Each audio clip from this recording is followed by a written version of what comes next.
디모데전서의 저자는 사도 바울입니다. 로마의 감옥에 갇혀 있던 바울은 기원 후 63년경 감옥에서 풀려난 후 에베소 교회를 방문합니다. 바울은 에베소 방문 후 빌립보로 떠나기 전 그의 제자 디모데에게 에베소 교회를 맡겼습니다.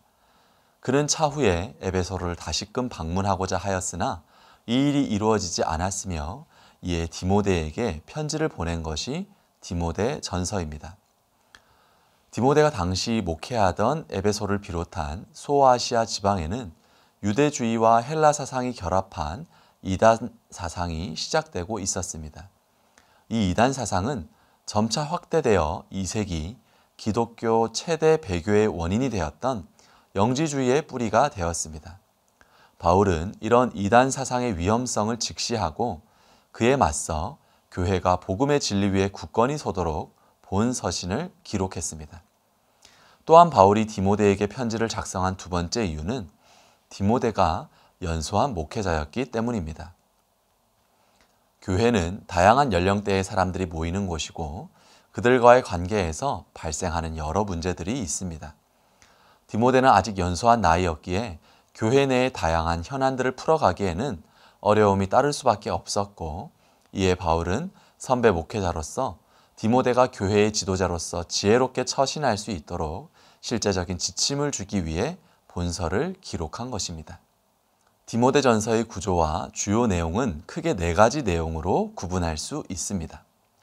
첫 번째, 바울이 디모데에게 주는 교훈은 에베소에서 발흥하는 이단 사상을 경계하라는 것입니다.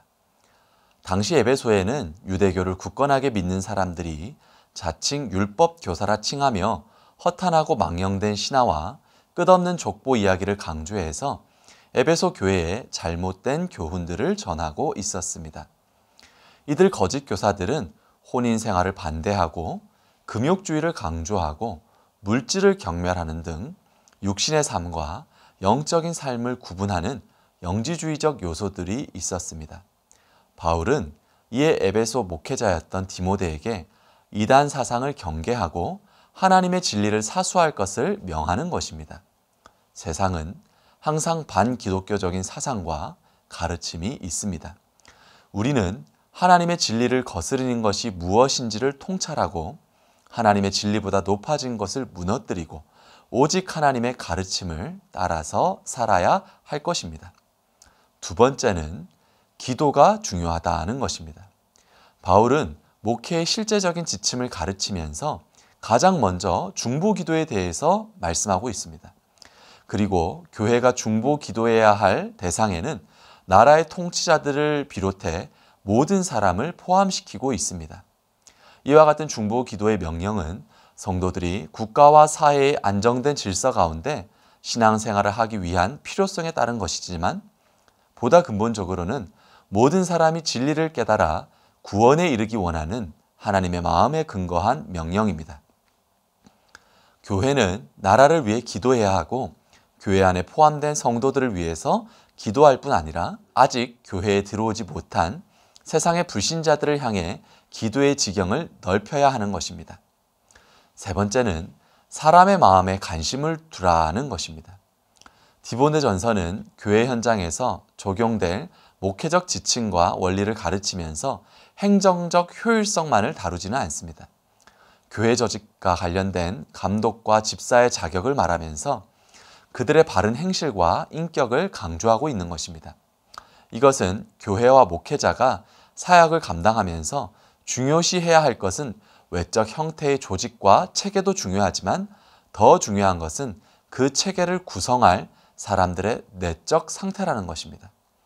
교회의 조직과 구성은 단지 행정적 차원에서 접근하는 공동체가 아닙니다. 교회는 구원받은 성도들이 그리스도의 몸을 이루는 유기적 공동체입니다. 목회자와 성도들은 그리스도의 몸을 이루는 성도들, 그들의 마음과 영혼에 관심을 두는 것이 중요하다는 것을 말하고 있는 것입니다. 네 번째는 디모데전서에서 바울이 후배 목회자인 디모데에게 중요한 교훈을 주고 있습니다. 경건에 이르기를 힘쓰라 말하고 있는 것입니다. 경건은 하나님께 예배드리는 자의 마음 자세와 관련되어 있습니다. 즉 경건을 정의한다면 하나님을 친근히 사랑하면서 동시에 그분 앞에 거룩한 경외감을 가지고 예배하는 자의 마음 자세인 것입니다. 이와 같은 경건의 자세는 신앙인에게 기본 자세입니다. 하나님께서 역사하시는 능력의 원천은 경건에 있습니다. 경건한 삶을 통해 목회자와 성도는 자신의 사명과 직무를 감당할 은혜와 능력을 공급받는 것입니다. 반면 경건을 잃어버린 순간 목회자와 성도와 교회의 생명력은 끝납니다. 그런데 이런 경건의 자세는 자동으로 얻는 것이 아니라 경기를 앞둔 선수가 힘써 훈련하는 것과 같은 신앙적 노력을 통해서 얻게 되는 것입니다. 그러기에 오늘날도 동일하게 목회자뿐 아니라 성도들 또한 경건에 이르기를 힘써 노력해야 합니다.